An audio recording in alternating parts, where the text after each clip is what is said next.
지구 어딘가에 있는 당신은 지금 이 순간에도 수많은 질문을 품고 살아갑니다.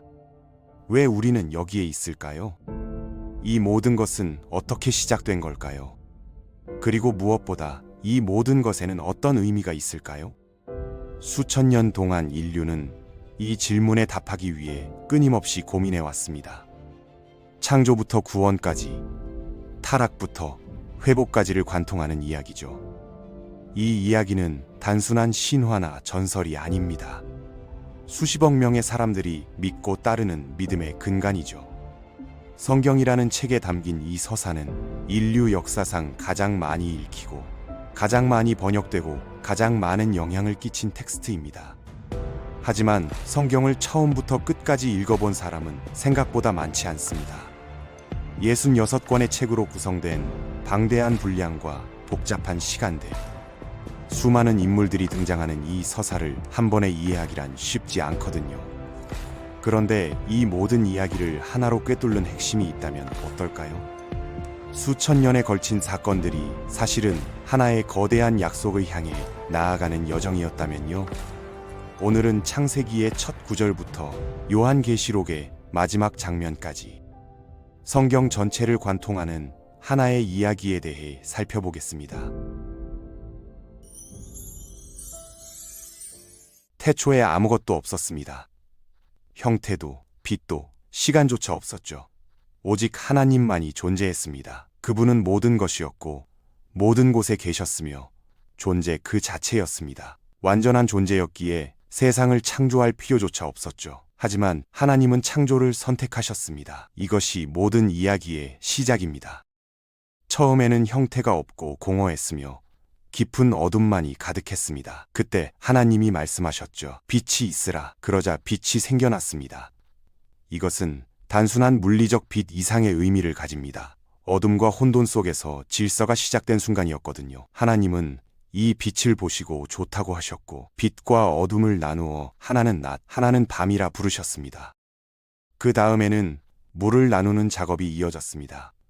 위의 물과 아래의 물을 분리해서 그 사이에 궁창을 만드셨죠. 우리가 하늘이라고 부르는 공간이 생긴 겁니다. 그리고 아래의 물을 한 곳으로 모으시니 마른 땅이 드러났습니다. 땅과 바다가 생긴 거죠. 이제 땅에서는 식물이 자라기 시작했습니다. 풀과 씨 맺는 채소와 과일 맺는 나무들이 종류대로 생겨났죠. 이 시점에서 흥미로운 일이 벌어집니다. 하늘의 광명체들이 만들어진 거죠. 해와 달과 별들이 하늘에 자리 잡았습니다. 이것들은 단순히 빛을 내는 것 이상의 역할을 했습니다. 계절을 구분하고 날과 해를 정하며 밤을 밝히는 역할이었죠. 이제 시간이라는 개념이 명확해진 겁니다. 그 다음에는 생명체들이 창조되기 시작합니다. 물속에는 큰 물고기들과 각종 해양 생물들이 생겨났고 하늘에는 새들이 날아다니기 시작했죠. 땅에는 가축과 기는 것과 들짐승들이 종류대로 만들어졌습니다. 각각의 생명체는 자기 종류대로 번성하도록 설계되었습니다. 그런데 이제 하나님은 지금까지와는 다른 무언가를 만들기로 하십니다. 우리의 형상을 따라 우리의 모양대로 사람을 만들자. 이것은 이전의 창조와는 근본적으로 달랐습니다. 하나님은 흙으로 사람을 빚으시고 그 코에 생기를 불어넣으셨죠. 그러자 사람이 생명이 되었습니다. 이 사람의 이름은 아담이었습니다. 하나님은 아담을 위해 특별한 장소를 준비하셨습니다. 에덴이라는 동산이었죠. 이곳에는 보기에 아름답고 먹기에 좋은 나무들이 가득했습니다. 그 중에서도 두 나무가 특별했습니다. 하나는 생명나무였고 다른 하나는 선악을 알게 하는 나무였죠. 하나님은 아담에게 동산을 경작하고 지키는 일을 맡기셨습니다. 그리고 한 가지 명령을 내리셨죠. 선악을 알게 하는 나무의 열매는 먹지 말라. 그것을 먹는 날에는 반드시 죽으리라. 하지만 아담은 혼자였습니다. 모든 동물에게 이름을 지어주었지만 그에게 맞는 돕는 배필은 없었죠. 그래서 하나님은 아담을 깊이 잠들게 하시고 그의 갈비뼈 하나를 취하여 여자를 만드셨습니다. 아담이 잠에서 깨어 그녀를 보았을 때 감탄했죠. 이는 내 뼈 중에 뼈요 살 중에 살이로다. 이 여자의 이름은 나중에 하와라고 불리게 됩니다. 같은 재료로 만들어졌지만 서로 다른 이 두 인간은 완벽한 조화를 이루었습니다. 그들은 벌거벗었으나 부끄러워하지 않았고 하나님과 자유롭게 교제했으며 에덴 동산의 모든 것을 누릴 수 있었죠. 생명나무의 열매를 먹으면 영원히 살 수 있었고 선악과만 먹지 않으면 되었습니다. 선택은 명확해 보였습니다. 그런데 여기에 뱀이 등장합니다. 이 뱀은 단순한 동물이 아니었습니다. 사탄이 그 모습을 취한 것이었죠. 뱀은 하와에게 교묘하게 접근했습니다. 하나님이 정말로 모든 나무의 열매를 먹지 말라고 하셨느냐? 하와는 대답했죠. 동산 중앙에 있는 나무의 열매는 먹지도 만지지도 말라 하셨다고. 그것을 어기면 죽는다고요. 뱀은 그제야 본색을 드러냅니다. 너희가 결코 죽지 않을 것이다. 오히려 너희 눈이 밝아져서 하나님처럼 선악을 알게 될 것이다. 하나님은 너희가 그렇게 되는 것을 원하지 않으시는 것뿐이다. 이것은 교묘한 거짓말이었습니다. 진실의 일부를 포함하고 있었지만 핵심을 왜곡한 거짓말이었죠. 하와는 그 나무를 다시 바라보았습니다. 먹음직도 하고 보암직도 하고 지혜롭게 할 만큼 탐스럽게 보였죠. 그녀는 그 열매를 따서 먹었습니다. 그리고 함께 있던 아담에게도 주었고 아담도 먹었습니다. 그 순간 모든 것이 바뀌었습니다. 그들의 눈이 밝아졌습니다. 하지만 그것은 축복이 아니라 저주였죠. 그들은 자신들이 벌거벗었다는 것을 깨달았고 무화과 나무 잎으로 치마를 만들어 가렸습니다. 그리고 하나님의 음성이 들렸을 때 그들은 처음으로 두려움을 느꼈습니다. 나무 사이에 숨었죠. 하나님이 아담을 부르셨습니다. 네가 어디 있느냐? 아담은 대답했죠. 제가 벗었으므로 두려워하여 숨었습니다. 하나님은 물으셨습니다. 네가 벗었다는 것을 누가 알려주었느냐? 내가 먹지 말라고 한 그 나무 열매를 네가 먹었느냐? 이제 책임 전가가 시작됩니다. 아담은 말했죠. 하나님이 저와 함께 있게 하신 여자가 그 나무 열매를 제게 주므로 제가 먹었습니다. 하나님이 하와에게 물으시자 하와도 대답했습니다. 뱀이 저를 꿰므로 제가 먹었습니다. 인류는 하나님의 명령을 어겼습니다.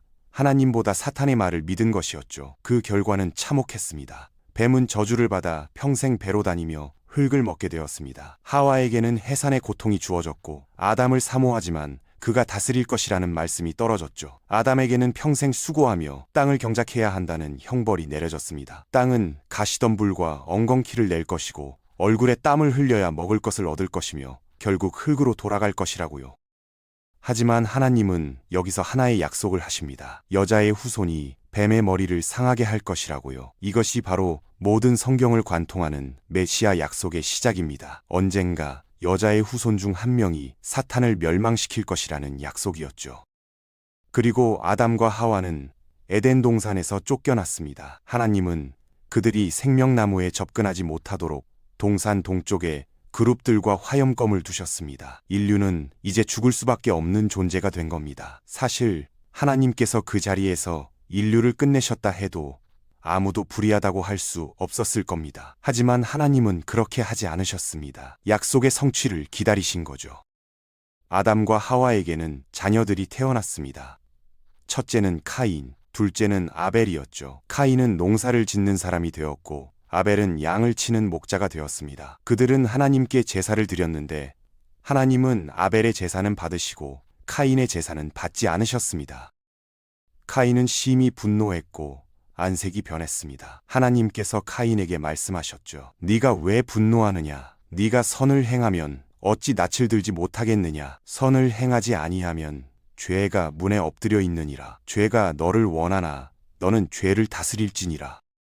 하지만 카인은 죄를 다스리지 못했습니다. 그는 동생 아벨을 들판으로 불러내 죽였습니다. 인류 최초의 살인이었죠. 하나님께서 물으셨습니다. 네 아우 아벨이 어디 있느냐? 카인은 대답했습니다. 제가 알지 못하나이다. 제가 아우를 지키는 자니이까? 하나님은 말씀하셨습니다. 네가 무엇을 하였느냐? 내 아우의 핏소리가 땅에서부터 내게 호소하고 있다. 카인은 저주를 받아 땅을 경작해도 효력을 내지 못할 것이며 땅에서 피하며 유리하는 자가 될 것이라는 선고를 받았죠. 아담의 죄가 카인에게 전가된 겁니다. 이것은 단순히 한 개인의 문제가 아니라 인류 전체에 영향을 미치는 구조적 문제였습니다. 죄는 한 세대에서 다음 세대로 이어지며 점점 더 악화되어 갔죠. 시간이 흐르면서 인류는 번성했습니다. 하지만 죄와 악도 함께 늘어났습니다.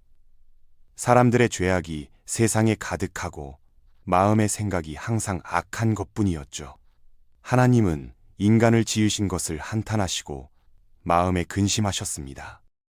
하나님은 사람을 쓸어버리기로 결정하셨습니다. 하지만 한 사람만은 예외였습니다. 노아라는 사람이었죠. 노아는 의인이요 당대의 완전한 자라고 성경은 기록합니다. 물론 그도 죄인이었지만 하나님을 믿고 따랐다는 점에서 다른 사람들과 달랐습니다. 하나님은 노아에게 명령하셨습니다. 방주를 지으라고요. 길이 300규빗, 너비 50규빗, 높이 3주규빗의 거대한 배였습니다. 노아는 하나님의 말씀대로 방주를 짓기 시작했습니다. 사람들은 그를 비웃었죠. 물도 없는 곳에서 배를 짓다니 미쳤다고 생각했습니다. 하지만 노아는 계속 방주를 지었습니다. 그리고 하나님께서 정하신 때가 되자 모든 생물을 암수 한 쌍씩 방주에 들어가게 했습니다. 노아와 그의 아내, 세 아들과 며느리들도 방주에 들어갔죠. 그리고 하나님께서 문을 닫으셨습니다. 그때 하늘의 창들이 열렸고 땅에 깊은 샘들이 터졌습니다. 40일 동안 밤낮으로 비가 내렸습니다. 물이 땅에 불어나서 가장 높은 산까지 덮었습니다. 방주 밖의 모든 생명체가 죽었습니다. 오직 방주 안에 있던 것들만 살아남았죠.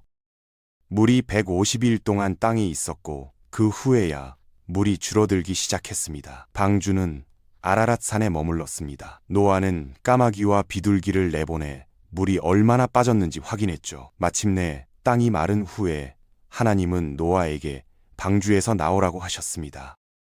노아가 처음 한 일은 제단을 쌓고 번제를 드린 것이었습니다. 하나님은 그 향기를 흠양하시고 마음에 이르시길 다시는 사람으로 말미암아 땅을 저주하지 않으리라 하셨습니다. 그리고 하늘에 무지개를 두시며 언약의 표징으로 삼으셨죠. 다시는 홍수로 모든 생물을 멸하지 않겠다는 약속이었습니다. 이 약속에는 중요한 의미가 있었습니다. 여자의 후손이 뱀을 멸하겠다는 약속을 기억하십니까? 하나님은 그때까지 세상을 멸하지 않겠다고 하신 겁니다. 세상이 완전히 회복될 때까지 기본적인 질서를 유지하시겠다는 거죠. 씨 뿌리는 때와 거두는 때, 추위와 더위, 여름과 겨울, 낮과 밤이 쉬지 않을 것이라고 약속하셨습니다. 노아의 자손들은 다시 번성했습니다. 하지만 인간의 죄성은 여전했습니다. 사람들은 신할 평지에 모여서 계획을 세웠죠. 성과 탑을 쌓아 그 탑 꼭대기를 하늘에 닿게 하자. 그래서 우리 이름을 내고 온 지면에 흩어짐을 면하자. 이것은 하나님에 대한 교만한 도전이었습니다. 하나님께서 땅에 충만하라고 하셨는데 그들은 한 곳에 모여 자신들의 이름을 높이려 했던 거죠. 하나님은 내려오셔서 그들의 언어를 혼잡하게 하셨습니다. 같은 말을 쓰던 사람들이 갑자기 서로 알아들을 수 없게 된 겁니다. 탑 건축은 중단되었고 사람들은 온 땅으로 흩어졌습니다. 이곳의 이름은 바벨이라 불리게 되었죠. 이제 세상에는 여러 민족과 나라가 형성되었습니다. 각 민족은 자신들의 신을 섬겼습니다. 하지만 하나님은 한 민족을 특별히 택하시기로 하셨습니다. 하나님이 선택하신 사람은 아브람이라는 사람이었습니다. 나중에 아브라함으로 이름이 바뀌게 되죠. 하나님은 아브람에게 나타나 말씀하셨습니다. 너는 너의 고향과 친척과 아버지의 집을 떠나 내가 네게 보여줄 땅으로 가라. 내가 너로 큰 민족을 이루게 하고 네게 복을 주어 네 이름을 창대하게 하리니 너는 복이 될지라. 이것은 새로운 언약이었습니다. 하나님께서 아브라함을 통해 한 민족을 만드시고 그 민족을 통해 세상을 고치시겠다는 약속이었죠. 아브라함이 75세가 되었을 때 그는 아내 사라와 함께 고향을 떠나 가나안 땅으로 갔습니다. 하나님은 아브라함에게 약속하셨습니다. 하늘의 별을 세어보라. 내 자손이 이와 같이 많을 것이다. 아브라함은 의아했습니다. 자신의 아내 사라는 나이가 많아 아이를 낳을 수 없었거든요. 하지만 아브라함은 하나님을 믿었습니다. 이것이 그에게 의로 여겨졌죠. 시간이 흐르며 아브라함도 완벽하지 않다는 것이 드러났습니다. 그는 이집트에 내려갔을 때 아내를 누이라고 속였습니다. 자신의 목숨이 위험할까 두려워했던 거죠. 사라도 참지 못하고 자신의 여종 하갈을 통해 아들을 낳게 했습니다. 이스마엘이라는 아들이었죠. 하지만 하나님의 약속은 변하지 않았습니다. 아브라함이 99세, 사라가 89세가 되었을 때 하나님은 다시 나타나셨습니다. 내년 이맘때 사라가 아들을 낳을 것이라고요. 사라는 속으로 웃었습니다. 이제 늙은 내가 어떻게 아이를 낳을 수 있겠느냐고요. 하지만 하나님의 말씀대로 사라는 임신했고 아들을 낳았습니다. 그 이름은 이삭이었죠. 웃음이라는 뜻입니다. 하나님께서는 이 아들을 통해 언약을 이어가시겠다고 하셨습니다. 이삭은 자라서 리브가와 결혼했고 쌍둥이 아들을 낳았습니다. 에서와 야곱이었죠. 야곱은 나중에 형의 장자권을 가로채고 아버지의 축복까지 속여서 받았습니다. 야곱은 형의 분노를 피해 도망쳐야 했죠. 도망치던 중 야곱은 하나님을 만났습니다. 꿈에 사다리가 하늘에 닿고 천사들이 오르내리는 것을 보았죠. 하나님은 그에게 아브라함에게 하셨던 약속을 확인해 주셨습니다. 나중에 야곱은 얍복 강가에서 하나님과 씨름했습니다. 날이 새도록 씨름한 끝에 야곱은 축복을 받았고 이스라엘이라는 새 이름을 받았습니다. 하나님과 겨루어 이겼다는 뜻이었죠. 야곱에게는 12아들이 있었습니다.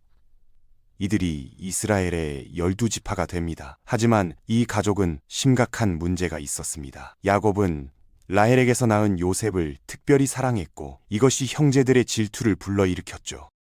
형들은 요셉을 죽이려다가 결국 이집트로 가는 상인들에게 노예로 팔아버렸습니다. 야곱에게는 요셉이 들짐승에게 찢겨 죽었다고 거짓말했죠. 요셉은 이집트에서 노예가 되었고 억울한 일로 감옥에까지 갇혔습니다. 하지만 하나님은 요셉과 함께 하셨습니다. 요셉은 감옥에서 바로의 신하들의 꿈을 해석해 주었고 결국 바로 자신의 꿈까지 해석하게 되었죠. 바로가 꾼 꿈은 7년의 풍년과 7년의 흉년을 예고하는 것이었습니다. 요셉은 총리가 되어 7년 동안 곡식을 비축했고 흉년이 왔을 때 이집트를 구했습니다. 흉년은 가나안에도 영향을 미쳤고 야곱의 가족은 식량을 구하러 이집트로 갔습니다. 그들은 자신들이 팔아버린 동생이 이집트의 총리가 되어 있다는 것을 발견했죠. 요셉은 형들을 용서했습니다. 당신들은 나를 해하려 했으나 하나님은 그것을 선으로 바꾸셔서 많은 백성의 생명을 구원하게 하셨다고 말했죠. 야곱의 온 가족은 이집트로 이주했고 그곳에서 번성하기 시작했습니다. 하지만 시간이 흐르자 상황이 바뀌었습니다. 요셉을 알지 못하는 새 왕이 일어났고 그는 이스라엘 백성이 너무 많아지는 것을 두려워했습니다. 이집트인들은 이스라엘 백성을 노예로 삼았고 가혹하게 부려먹었죠. 이스라엘 백성은 고통 중에 하나님께 부르짖었습니다. 하나님은 그들의 신음을 들으시고 아브라함과 이삭과 야곱에게 하신 언약을 기억하셨습니다. 이제 그들을 구원할 때가 온 것이었죠. 한 레위 사람에게 아들이 태어났습니다. 어머니는 아기가 너무 아름다워 차마 죽일 수가 없었습니다. 당시 바로는 이스라엘 남자 아기가 태어나면 나일강에 던지라고 명령한 상태였거든요. 어머니는 아기를 갈대 상자에 넣어 나일강에 띄워보냈습니다. 바로의 딸이 목욕하러 왔다가 그 상자를 발견했습니다. 아기를 불쌍히 여긴 그녀는 자신의 아들로 삼았죠. 이 아기의 이름이 모세였습니다. 모세는 궁전에서 자랐지만 자신이 이스라엘 사람이라는 것을 알고 있었습니다.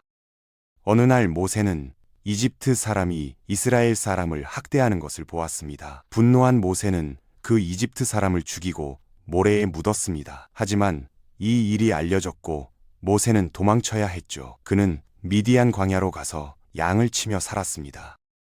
40년이 지났습니다. 어느 날 모세가 양을 치고 있을 때 떨기나무에 불이 붙은 것을 보았습니다. 그런데 이상하게도 나무는 타지 않았죠. 가까이 가자 하나님의 음성이 들렸습니다. 모세야, 모세야, 네가 선 곳은 거룩한 땅이니 네 발에서 신을 벗으라.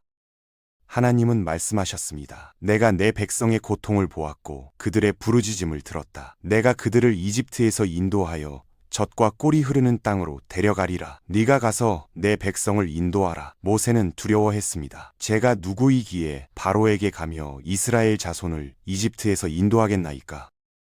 하지만 하나님은 계속 설득하셨고 모세는 결국 이집트로 돌아갔습니다. 형 아론과 함께 바로를 찾아가 말했죠. 이스라엘의 하나님께서 말씀하시기를 내 백성을 보내라 하셨나이다. 바로는 거절했습니다. 여호와가 누구이기에 내가 그의 말을 듣고 이스라엘을 보내겠느냐. 그래서 재앙이 시작되었습니다. 나일강이 피로 변했습니다. 개구리가 온 땅에 득실거렸습니다. 이가 생겼고 파리떼가 몰려왔습니다.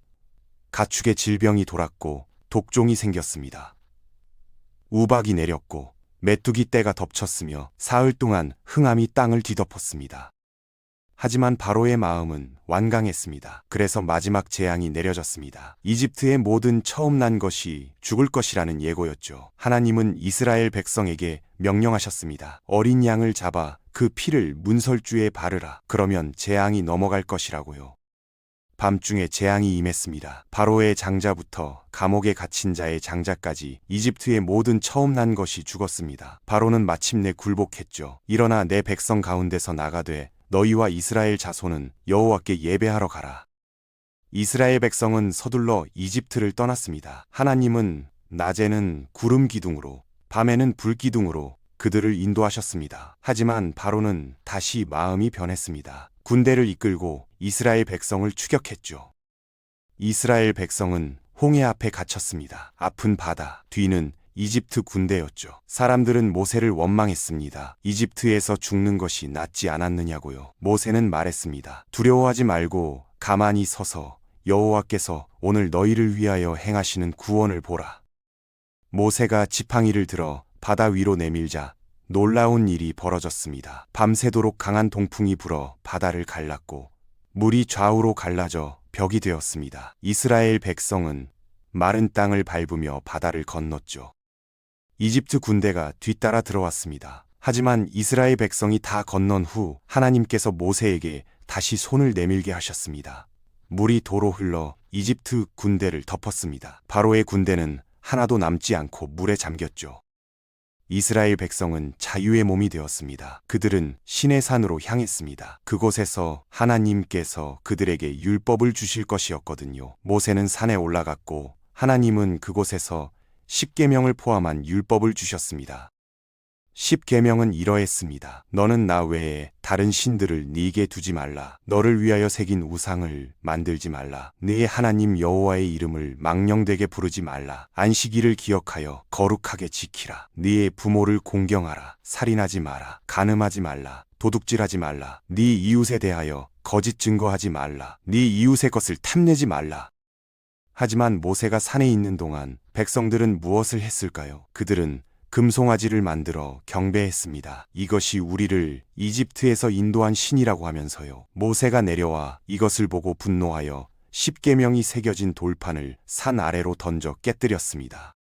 모세는 다시 산에 올라가 새 돌판을 받았습니다. 하나님은 언약을 갱신하시며 말씀하셨습니다. 너희가 내 말을 잘 듣고 내 언약을 지키면 너희는 내게 소중한 백성이 되겠고 제사장 나라가 되며 거룩한 백성이 되리라.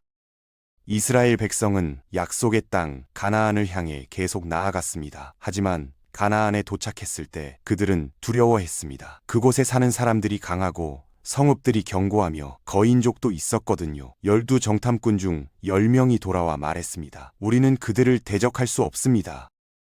오직 갈렙과 여호수아만이 달랐습니다. 우리가 곧 올라가서 그 땅을 취하자. 우리가 능히 이기리라. 하지만 백성들은 그들의 말을 듣지 않았습니다. 오히려 이집트로 돌아가자고 했죠. 하나님은 진노하셨습니다. 그들의 믿음 없음에 대한 벌로 40년 동안 광야를 떠돌게 하셨습니다. 그 세대는 약속의 땅에 들어가지 못하고 광야에서 죽을 것이라고 하셨죠. 오직 갈렙과 여호수아만 들어갈 수 있다고요.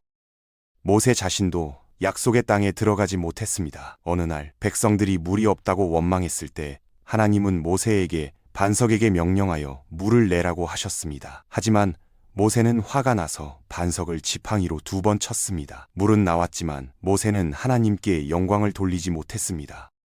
하나님은 말씀하셨습니다. 네가 나를 믿지 아니하고 이스라엘 자손의 목전에서 나의 거룩함을 나타내지 아니하였으니 네가 이 회중을 내가 그들에게 준 땅으로 인도하여 드리지 못하리라. 모세는 느보산에서 약속의 땅을 바라만 보고 죽었습니다.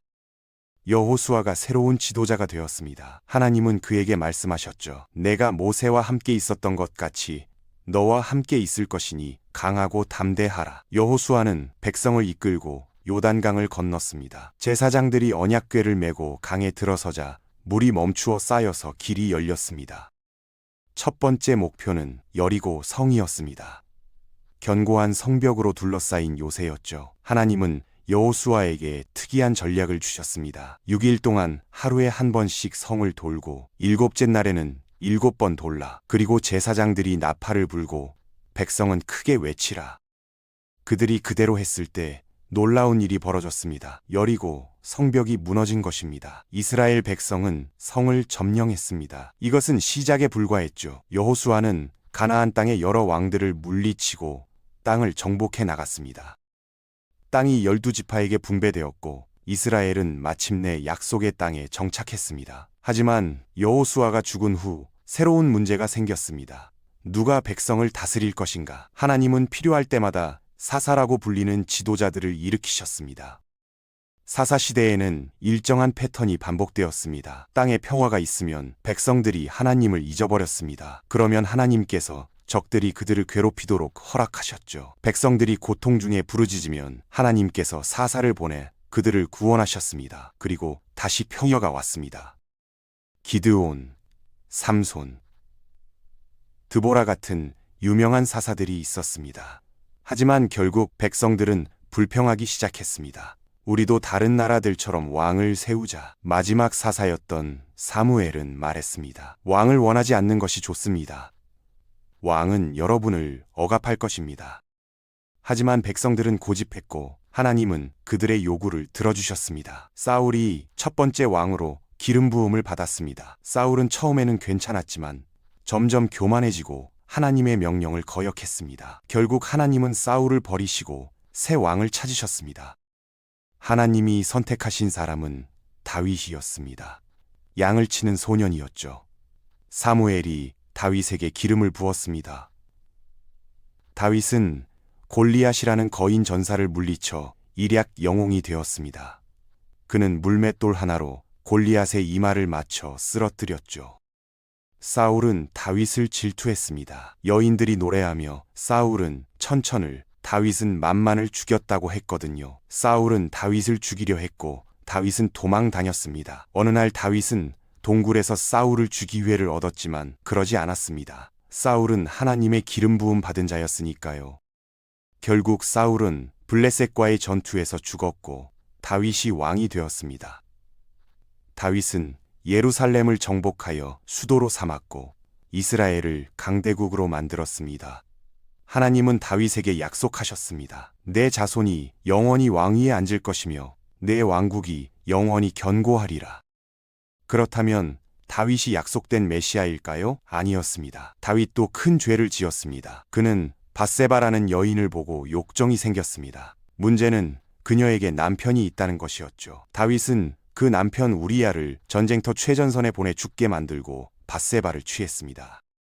선지자 나단이 다윗을 찾아와 꾸짖었습니다. 당신이 바로 그 사람이라고요. 다윗은 죄를 인정하고 회개했지만 결과는 따라왔습니다. 그의 가정에 칼이 떠나지 않을 것이며 그의 자녀들 사이에 비극이 일어날 것이라는 예언이었죠. 다윗의 아들 솔로몬이 다음 왕이 되었습니다. 솔로몬은 하나님께 지혜를 구했고 하나님은 그에게 지혜뿐 아니라 부와 영광도 주셨습니다. 솔로몬은 장엄한 성전을 지었습니다. 예루살렘은 세계의 경의가 되었고 각국의 왕들이 솔로몬의 지혜를 들으러 왔죠. 유월절이 다가왔습니다. 예수님은 제자들과 함께 마지막 만찬을 드셨습니다. 빵을 들어 축사하시고 떼어 제자들에게 주시며 말씀하셨습니다. 이것은 너희를 위하여 주는 내 몸이라. 포도주 잔을 들고 말씀하셨습니다. 이 잔은 내 피로 세우는 새 언약이니 곧 너희를 위하여 붓는 것이라. 그리고 말씀하셨습니다. 너희 중 하나가 나를 배신할 것이다. 제자들은 놀라며 서로 누구일까 물었습니다. 예수님은 유다를 보시며 말씀하셨죠. 네가 하려는 일을 속히 하라. 만찬 후 예수님은 겟세마네 동산으로 가셨습니다. 거기서 기도하셨죠. 아버지여, 만일 하실 수만 있거든 이 잔을 내게서 지나가게 하옵소서. 그러나 나의 원대로 마시옵고 아버지의 원대로 하옵소서. 예수님은 너무 괴로워 땀이 핏방울처럼 떨어졌습니다. 유다가 무리를 이끌고 왔습니다. 그는 예수님께 입을 맞추며 배신의 신호를 보냈습니다. 예수님은 체포되셨습니다. 베드로가 칼을 빼어 대제사장의 종의 귀를 쳤지만 예수님은 그를 말리셨습니다. 내 칼을 도로 칼집에 꽂으라. 칼을 가지는 자는 다 칼로 망하느니라. 예수님은 대제사장 앞으로 끌려가셨고 거짓 증인들이 그를 고소했습니다. 대제사장이 물었습니다. 네가 하나님의 아들 그리스도냐? 예수님은 대답하셨습니다. 네가 말하였느니라. 그러나 내가 너희에게 이르노니 이후에 인자가 권능의 우편에 앉은 것과 하늘 구름을 타고 오는 것을 너희가 보리라. 대제사장은 옷을 찢으며 외쳤습니다. 신성모독이다! 그들은 예수님을 로마 총독 본디오 빌라도에게 넘겼습니다. 오직 로마만이 사형을 집행할 권한이 있었거든요. 빌라도는 예수님께 물었습니다. 네가 유대인의 왕이냐? 예수님은 대답하셨습니다. 내 나라는 이 세상에 속한 것이 아니니라. 빌라도는 예수님에게서 죄를 찾지 못했습니다. 그는 예수님을 놓아주려 했지만 군중이 외쳤습니다. 십자가에 못 박으소서. 빌라도는 손을 씻으며 말했습니다. 이 사람의 피에 대하여 나는 무죄하니 너희가 당하라. 그는 예수님을 십자가형에 처하도록 넘겨주었습니다. 로마 군인들은 예수님을 조롱했습니다. 가시 면류관을 씌우고 자색 옷을 입히며 갈대로 때렸죠. 유대인의 왕이여 평안할지어다. 예수님은 자신의 십자가를 지고 골고다 언덕으로 끌려가셨습니다. 십자가형은 상상할 수 없을 만큼 고통스러운 형벌이었습니다. 손과 발에 못이 박히고 숨을 쉬기 위해 몸을 들어올려야 했죠. 극심한 고통, 익스크루시에이티라는 단어가 여기서 유래했습니다. 십자가에서 나온 말, 이엣 크루시스죠. 십자가 위에 죄패가 붙었습니다. 유대인의 왕 나사렛 예수. 예수님 양쪽으로 두 강도가 십자가에 달렸습니다. 한 강도는 예수님을 비방했지만 다른 강도는 말했습니다. 예수여, 당신의 나라에 임하실 때에 나를 기억하소서. 예수님은 대답하셨습니다. 내가 진실로 네게 이르노니 오늘 네가 나와 함께 낙원에 있으리라. 정오부터 온 땅에 어둠이 임했습니다. 오후 3시쯤 예수님께서 크게 외치셨습니다. 엘리 엘리 라마 사박다니. 나의 하나님, 나의 하나님, 어찌하여 나를 버리셨나이까? 그리고 다시 큰 소리로 외치시고 영원히 떠나셨습니다. 그 순간 성전 휘장이 위에서 아래까지 찢어졌고 땅이 진동하며 바위가 터졌습니다. 무덤들이 열리고 죽었던 성도들이 살아났죠. 십자가 곁에 있던 백부장이 말했습니다. 이 사람은 진실로 하나님의 아들이었도다. 아리마대 요셉이라는 사람이 예수님의 시신을 거두어 세마포로 싸서 자기 새 무덤에 안장했습니다. 큰 돌을 굴려 무덤 입구를 막았죠. 바리새인들은 빌라도에게 요청하여 무덤을 봉인하고 파수꾼을 세웠습니다. 제자들이 시신을 훔쳐갈까 염려했거든요. 왜 이 모든 일이 일어났을까요? 예수님은 분명 십자가형을 막을 수 있으셨습니다. 하지만 그렇게 하지 않으셨죠. 이것은 창세 전부터 계획된 일이었습니다. 아담 이후 모든 인류가 죄에 빠졌고 죄의 대가는 사망이었습니다. 하나님의 공의는 죄에 대한 벌을 요구했죠. 하지만 하나님은 또한 사랑이셨습니다. 그래서 하나님 자신이 인간이 되어 오셨습니다. 죄 없으신 예수님께서 우리의 죄를 대신 짊어지신 것입니다. 그는 우리가 받아야 할 형벌을 대신 받으셨죠. 이것이 대속의 의미입니다. 사흘째 되는 날 새벽, 막달라 마리아와 다른 여인들이 무덤을 찾았습니다. 향유를 가져가 시신에 바르려고 했죠. 그런데 큰 지진이 나며 천사가 내려와 돌을 굴렸습니다. 파수꾼들은 두려워 떨다가 혼절했습니다. 천사가 여인들에게 말했습니다.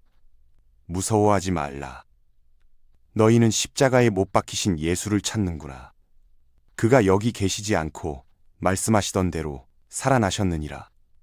와서 그가 누우셨던 곳을 보라. 여인들이 무덤을 들여다보니 예수님의 시신이 없었습니다. 세마포만 개켜져 있었죠. 그들이 놀라 돌아설 때 예수님께서 나타나셨습니다. 평안하냐? 여인들은 예수님의 발을 붙들고 경배했습니다. 예수님은 제자들에게도 나타나셨습니다. 그들은 두려워하며 유령을 보는가 생각했죠. 예수님은 말씀하셨습니다. 내 손과 발을 보고 나인 줄 알라. 또 나를 만져보라. 영은 살과 뼈가 없으되 나는 있느니라. 그리고 구운 생선 한 토막을 잡수셨습니다. 부활이 육체적임을 증명하신 거죠. 도마는 처음에 믿지 않았습니다. 내가 그의 손에 못자국을 보며 내 손가락을 그 못자국에 넣으며 내 손을 그 옆구리에 넣어보지 않고는 믿지 아니하겠노라. 일주일 후 예수님께서 다시 나타나 도마에게 말씀하셨습니다. 네 손가락을 이리 내밀어 내 손을 보고 네 손을 내밀어 내 옆구리에 넣어보라. 믿음 없는 자가 되지 말고 믿는 자가 되라. 도마는 대답했습니다. 나의 주님이시요 나의 하나님이시니이다. 그는 예수님이 하나님이심을 깨달은 것입니다.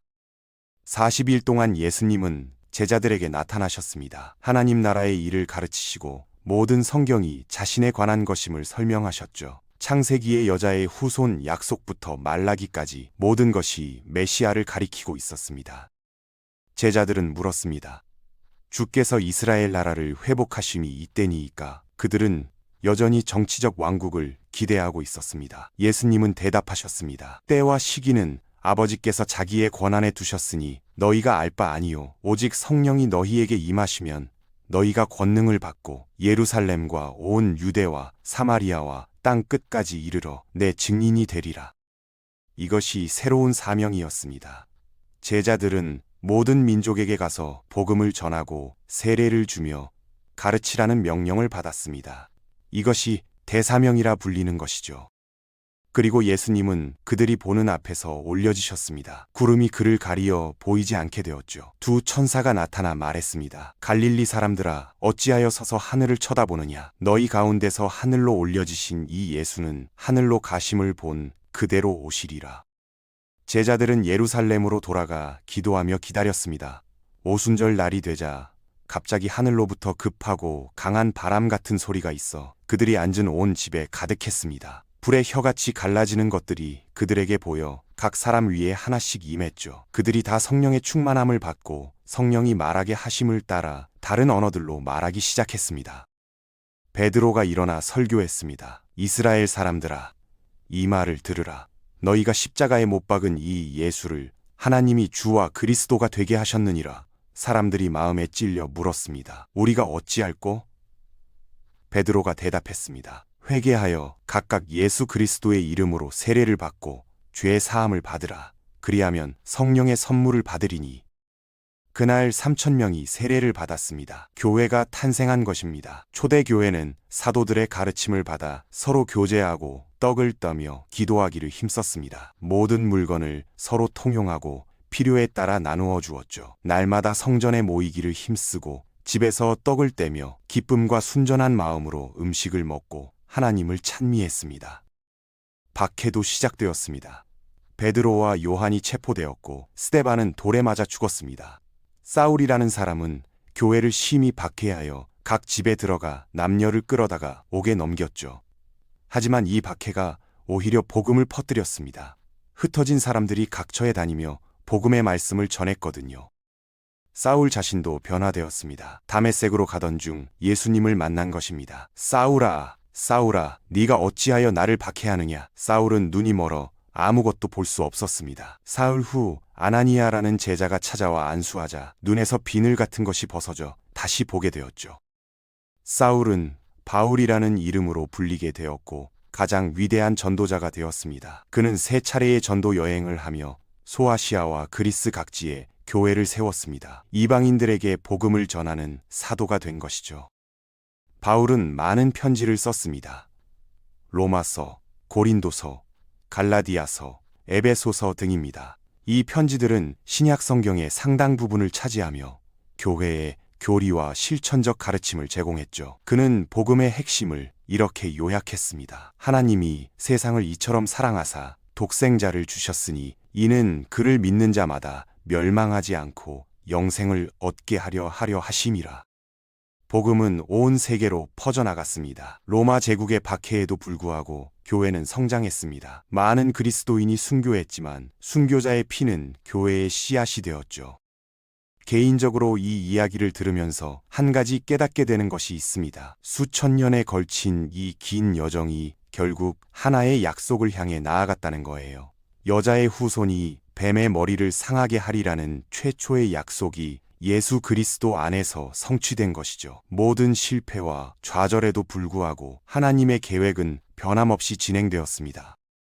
그렇다면 지금은 어떤 시기일까요? 예수님은 승천하시며 다시 오겠다고 약속하셨습니다. 그때 그분은 하늘을 땅으로 가져오실 것이고 모든 것을 새롭게 하실 것입니다. 심판의 날에 모든 사람이 부활할 것이고 사탄과 그의 사자들은 영원한 불못에 던져질 것입니다. 죽음까지도 못에 던져져서 더 이상 죽음이 없을 것입니다. 요한계시록은 이렇게 묘사합니다. 하나님께서 친히 그들과 함께 계셔서 모든 눈물을 그 눈에서 닦아주시니 다시는 사망이 없고 애통하는 것이나 곡하는 것이나 아픈 것이 다시 있지 아니하리니 처음 것들이 다 지나갔기 때문이라.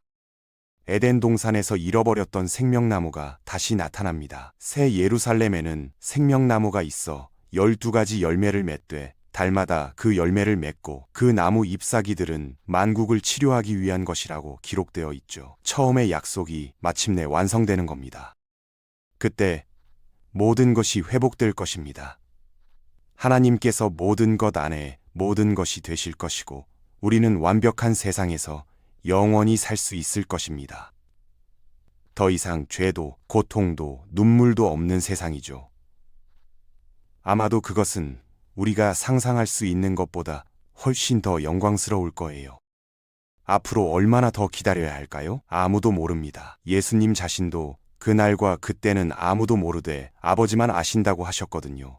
그렇기 때문에 교회는 항상 깨어 준비하고 있어야 합니다. 신부가 신랑을 기다리듯이요.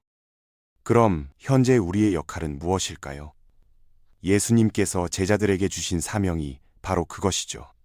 모든 민족에게 복음을 전하고 제자를 삼으며 하나님의 나라가 이 땅에 임하도록 기도하고 일하는 것입니다. 교회는 이미 시작된 하나님 나라의 전초 기지인 셈이에요. 이 모든 이야기가 우리에게 주는 의미는 분명합니다. 역사는 무작위로 진행되는 것이 아니라 하나의 목적을 향해 나아가고 있다는 거예요. 그 목적은 바로 예수 그리스도와 그의 왕국이죠. 창조부터 타락, 구속부터 완성까지 모든 것이 그분을 가리키고 있습니다. 오늘은 성경 전체를 관통하는 하나의 거대한 이야기에 대해 살펴봤습니다. 이것은 단순히 고대의 종교 텍스트가 아니라 수십억 명의 사람들이 믿고 따르는 살아있는 이야기죠. 당신이 이 이야기를 믿든 믿지 않든 이것이 인류 역사와 문명에 미친 영향은 부인할 수 없을 겁니다. 결국 이 이야기가 던지는 질문은 이것입니다. 당신은 이 이야기의 일부가 되고 싶으십니까? 예수 그리스도가 정말로 길이요, 진리요, 생명이라면, 그리고 그분을 통하지 않고는 아무도 아버지께로 올 수 없다면 이것은 우리 모두가 진지하게 고민해야 할 질문이 아닐까요?